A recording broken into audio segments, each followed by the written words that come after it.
Setelah Yesus mengatakan semuanya itu, keluarlah dari situ bersama-sama dengan murid-muridnya, dan mereka pergi ke seberang sungai Kidron. Di situ ada suatu taman, dan dia masuk ke taman itu bersama-sama dengan murid-muridnya. Judas yang mengkhianati Yesus tahu juga tempat itu, karena Yesus sering berkumpul di situ dengan murid-muridnya. Maka janganlah Judas juga ke situ dengan sepasukan prajurit dan penjaga-penjaga bait Allah yang disuruh oleh imam-imam kepala dan orang-orang Farisi, lengkap dengan bendera,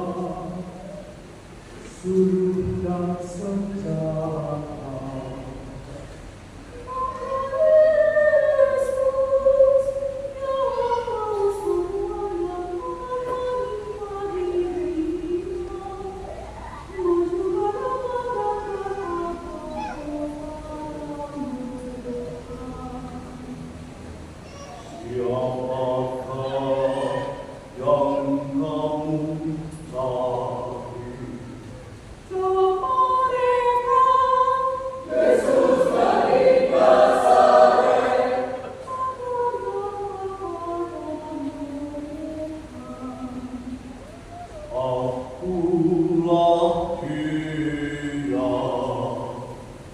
Judas yang mengkhianati dia berdiri juga di situ bersama-sama mereka.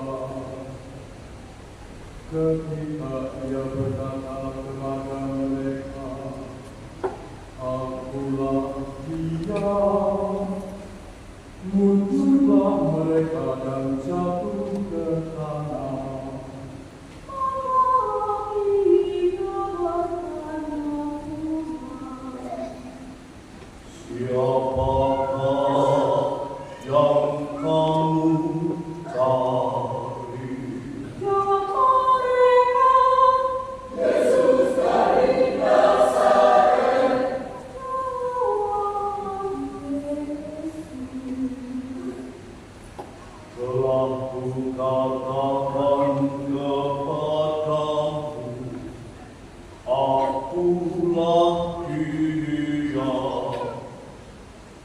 Jika aku yang kamu cari, biarkanlah mereka ini pergi. Demikian hendaknya, supaya kenapa dengan yang telah dikatakannya. Dari mereka yang engkau serahkan kepadaku, tidak seorang pun yang kubiarkan binasa. Lalu Simon Petrus yang membawa pedang menghunus pedang itu, meletakkannya kepada hamba imam besar dan memutuskan pernyataan nama hamba itu Malkus.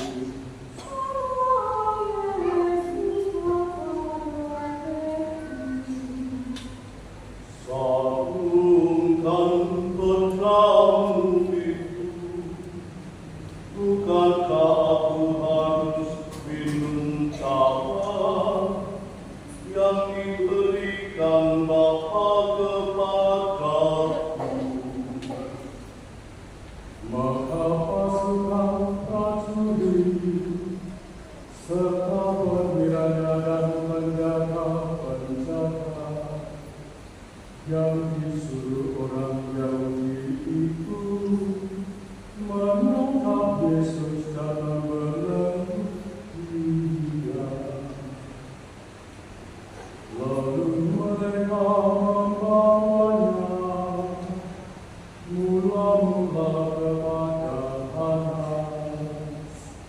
Karena Hanas adalah mertua Kayafas yang pada tahun itu menjadi imam besar. Dan Kayafas yang telah menasihatkan orang-orang Yahudi adalah lebih berguna jika satu orang mati untuk seluruh bangsa. Simon Petrus dan seorang murid lain mengikuti Yesus.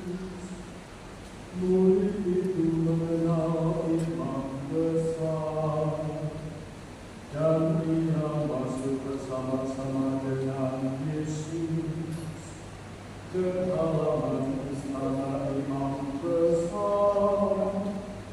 Tetapi Petrus tinggal di luar dekat pintu. Maka murid lain tadi yang mengenal imam besar kembali keluar, bercakap-cakap dengan perempuan penjaga pintu, lalu membawa Petrus masuk.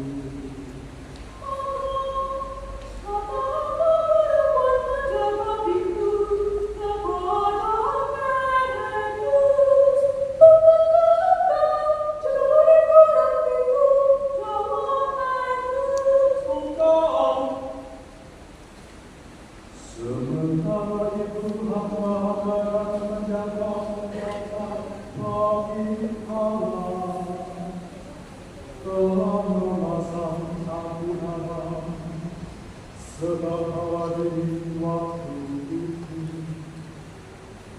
dan mereka berdiri berdiam di situ. Juga Petrus berdiri berdiam bersama-sama dengan mereka. Maka mulailah imam besar menanyai Yesus tentang murid-muridnya dan tentang ajarannya.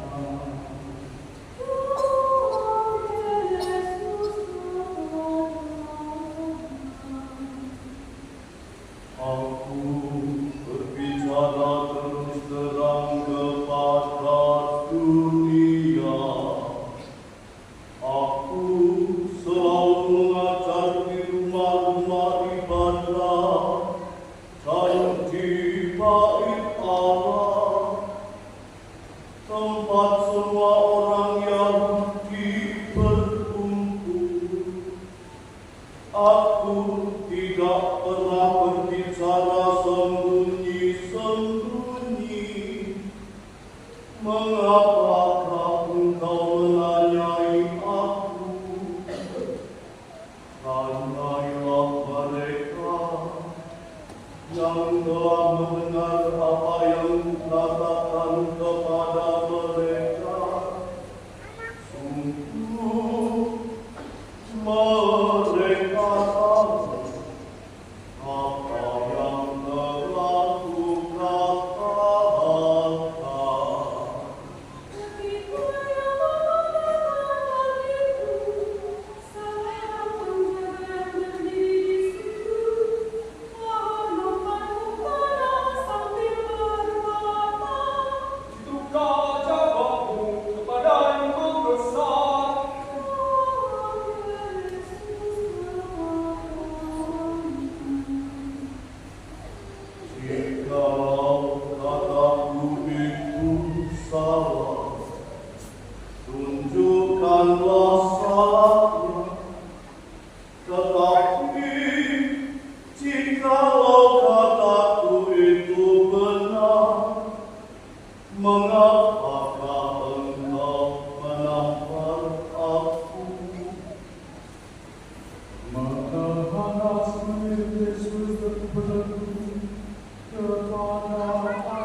perasaanku dari dunia ini, pasti hamba-hambaku telah melawan, supaya aku jangan diserahkan kepada orang Yahudi. Akan tetapi ke kerajaanku bukan dari sini.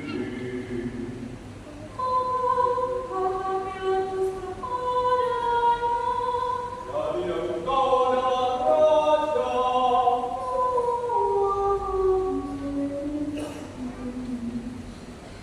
Engkau mengatakan bahwa aku adalah raja. Untuk itulah aku lahir, dan untuk itulah aku datang ke dalam dunia ini, supaya aku memberi kesaksian tentang kebenaran.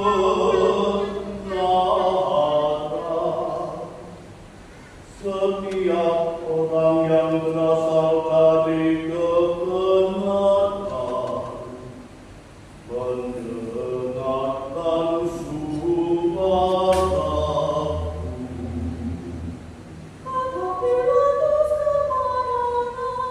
Apakah kebenaran itu?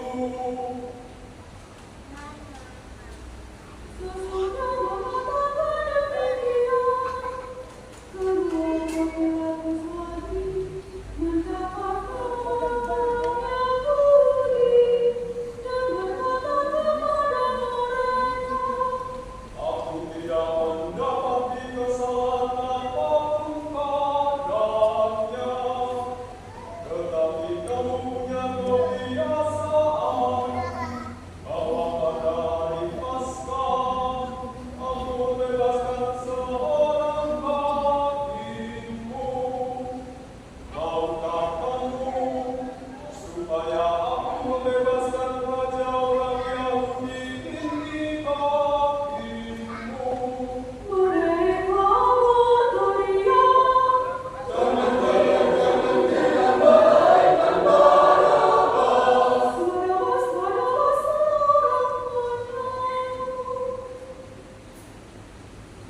Lalu dilakukan Yesus dan menyuruh orang menyesat Dia.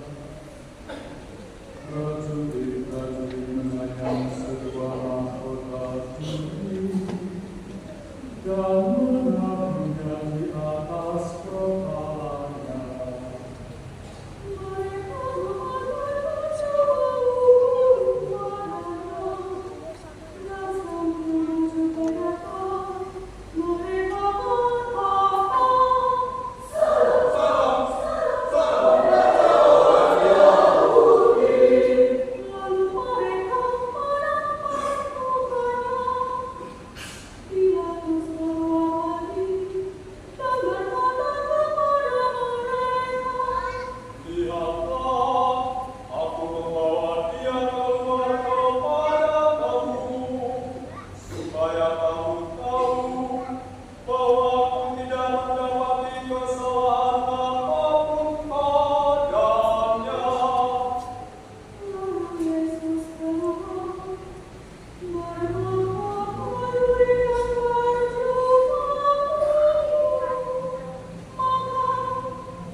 Lalu ia masuk pula ke dalam gedung pengadilan dan berkata kepada Yesus, Dari manakah asalmu?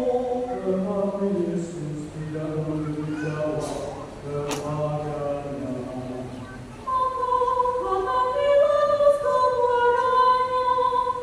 Tidakkah engkau mau berbicara dengan aku? Tidakkah engkau tahu bahwa aku berkuasa untuk membebaskan engkau dan berkuasa juga untuk menyalibkan engkau?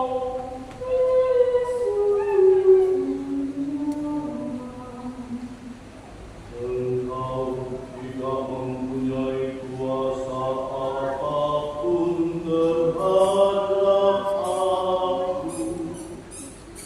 Jikalau kuasa itu tidak diberikan kepadamu dari atas, sebab itu Dia yang menyerahkan aku kepadamu.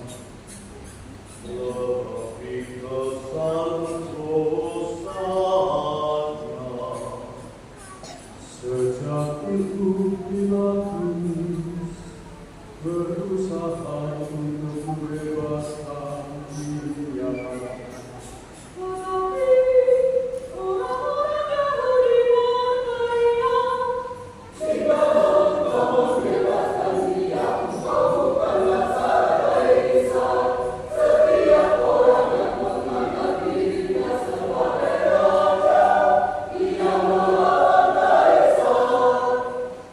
Ketika Pilatus mendengar perkataan itu, ia menyuruh membawa Yesus keluar, dan ia duduk di kursi pengadilan di tempat yang bernama Rostrophos, dalam bahasa Ibrani kata. Hari itu ialah hari persiapan Paskah, kira-kira jam 12.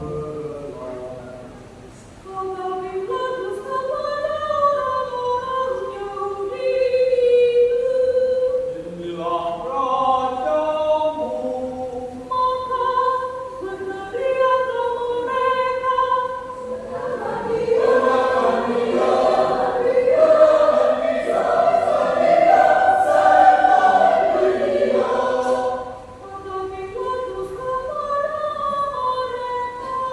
Haruskah aku menyalibkan rajamu?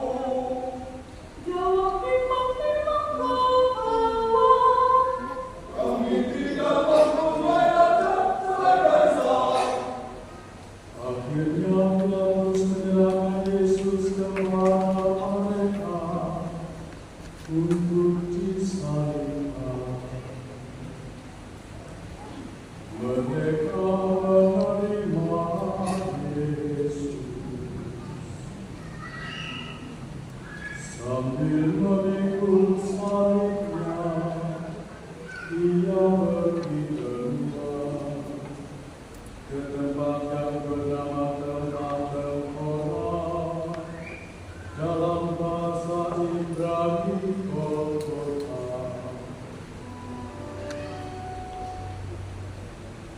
Dan di situ ia mereka salibkan, dan bersama-sama dengan Dia disalibkan juga dua orang wanita sebelah menyebelah.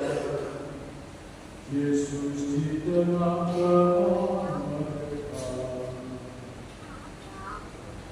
Dan Pilatus menyuruh memasang juga tulisan di atas kayu salib itu, bunyinya,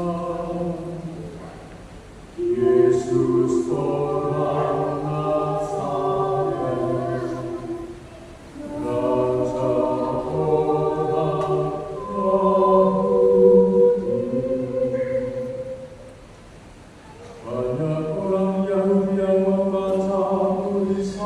itu.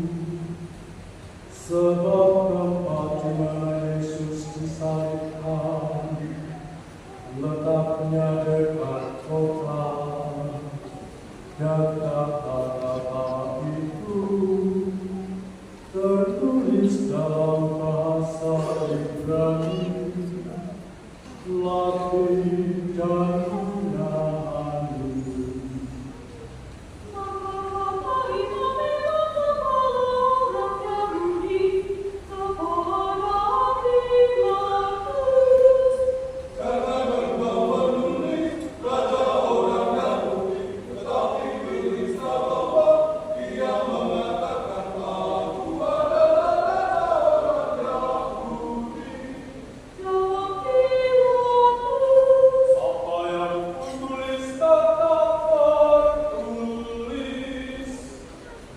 Sesudah prajurit-prajurit itu menyalibkan Yesus, mereka mengambil pakaiannya, lalu membaginya menjadi 4 bagian, untuk tiap-tiap prajurit 1 bagian, dan jubahnya juga mereka jubah itu tidak berjahit, dari atas ke bawah hanya 1 benang saja. Karena itu mereka berkata seorang kepada yang lain, Kita membaginya menjadi beberapa potong, tetapi baiklah kita membuat mungkin untuk menentukan siapa yang mendapatnya. demikianlah hendaknya, supaya benar yang ada tertulis dalam kitab suci. Mereka membagi-bagi pakaian di antara mereka, dan mereka membuang putih atas jubahku. Hal itu telah dilakukan prajurit-prajurit itu. Dan dekat salib Yesus berdiri ibunya dan saudara ibunya, Maria, istri Kleopas, dan Maria Magdalena.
Dan sejak saat itu,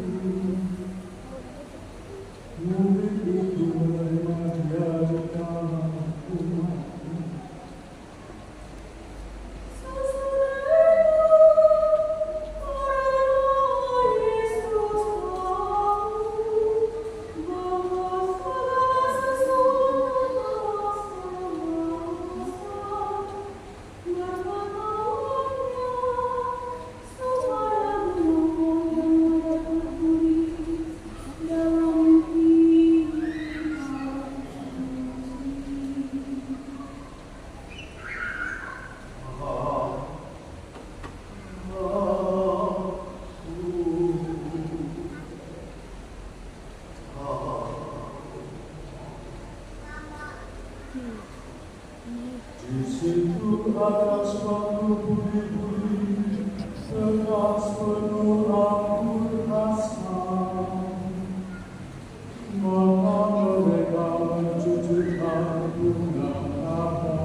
supaya kenal yang dalam kitab suci.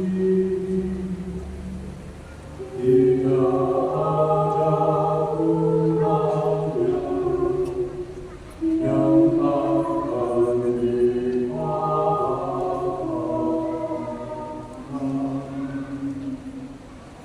Dan ada pula nas yang mengatakan mereka akan memandang kepada Dia yang telah mereka hina. Sesudah itu Yusuf dari Arimatea, Dia Yesus, tetapi sembunyi-sembunyi karena takut kepada orang-orang Yahudi, meminta kepada Pilatus supaya dia diperbolehkan menurunkan mayat Yesus.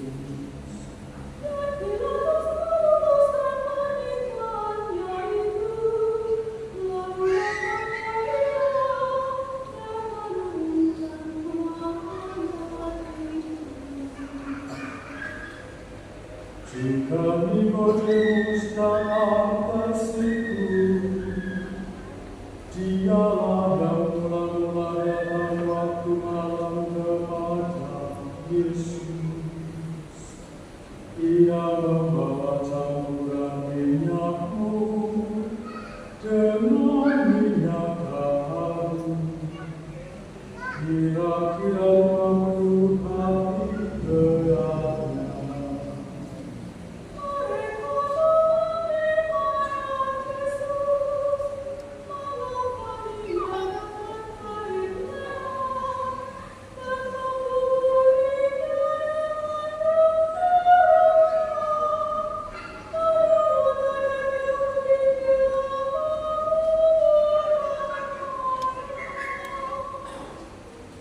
Dekat tempat di mana Yesus